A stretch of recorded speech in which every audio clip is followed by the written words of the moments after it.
Good day. So today we're going to discuss artificial insemination. Now, artificial insemination, we'll be dividing this into three parts. Part one, starting today, we're going to have part one. Now, this guy is Lazzaro Spallanzani. So he's a Jesuit priest around 1780. So he was the first one who did a successful artificial insemination using dogs. But artificial insemination has been predated by Lazarus Spallanzani. It has been said that the Arabs were the first ones to practice this technology.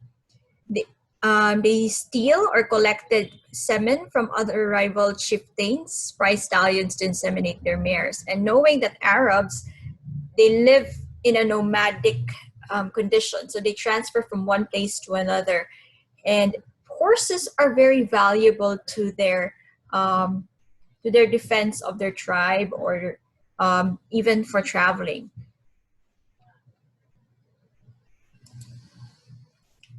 In 1897, Walter Heap concluded that AI was easy and that contraception was as good as natural service. In 1900, Ilya Ivanovich Ivanov, a Russian biologist, made the first successful AI in cattle and sheep. In 1914, Giuseppe Amantea invented the first artificial vagina for semen collection in dogs. And in the 1930s, Phillips and Lardy discovered a nutrient medium for diluting an ejaculate of semen. In the 1940s, Parkes and Pogue developed a successful method for freezing and storing sperm at a very low temperature. And in 1964, the Casuis, a father and son team from France, credited the development of the straw for practical application in 3 stages. Now we're going to discuss first the advantages of artificial insemination. Genetic improvement, for one advantage, is genetic improvement through more accurate evaluation of transmitting ability of males and greater use of superior germplasm, even allowing its continued use after a bull's or boar's death. So you can still use, let's say, a certain bull or boar who was dubbed as genetically superior have already been dead. But since his sperm is still available, you can still use the sperm to impregnate potential females. Another is control of venereal and other diseases. They also improve record keeping on farms when used. So part of the AI training of AI technicians is to record who was the sire, so who was the sperm donor, and in what day was the dam inseminated. They also encourage farmers to do this also. I'm sorry if someone is meowing, that's Abe, the kitten. More economical than natural service when genetic merit is considered. If you have been to the provinces, usually you will see boars in sidecars. Those boars in sidecars, usually early in the morning, and they will return to the farm in the afternoon.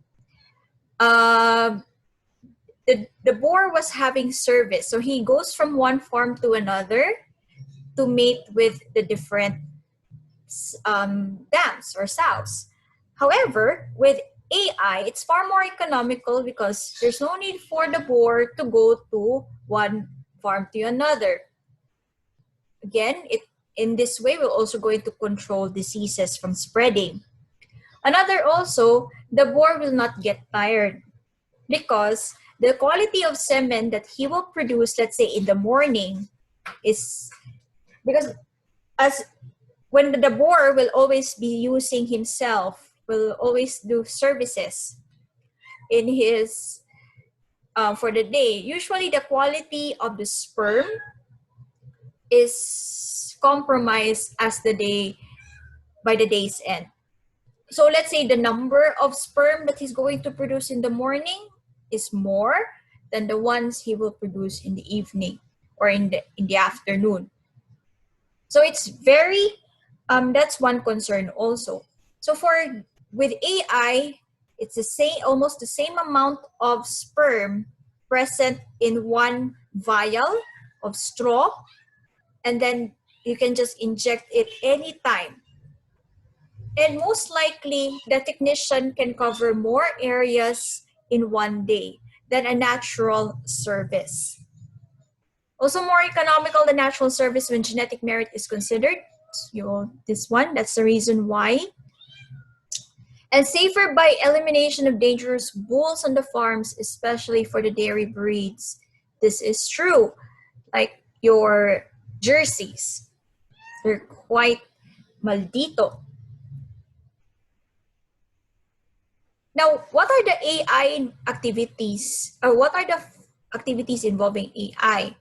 The first two will be more on the male, while the last three will be more on the females. So first, we have to collect the semen. Then dilution of semen so that the single ejaculate may be used to inseminate many females. Storage or cryopreservation of semen to allow more widespread use even after its male donor's death. And its detection for estrus in the female to determine when to inseminate. This one is quite tricky. So this is the reason why if you're going to have your accreditation as an artificial insemination technician, it will take 6 months of training. That's minimum. And of course, artificial insemination of the Philippines, of the female, sorry. In the Philippine setting, it's 6 months, sorry.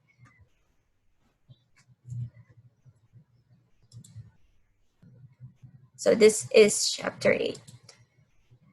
So I'm asking if most of you are already over the age of 18 because we are on the breeding part, and I don't really mince my words when I said it what I said. Meaning, it's no holds bar. This topics right now, these topics, these up-and-coming topics are considered SPG, strictly parental guidance. On the next topic, on the next video rather, I'm going to have the part 2 of artificial insemination. Until then, take care.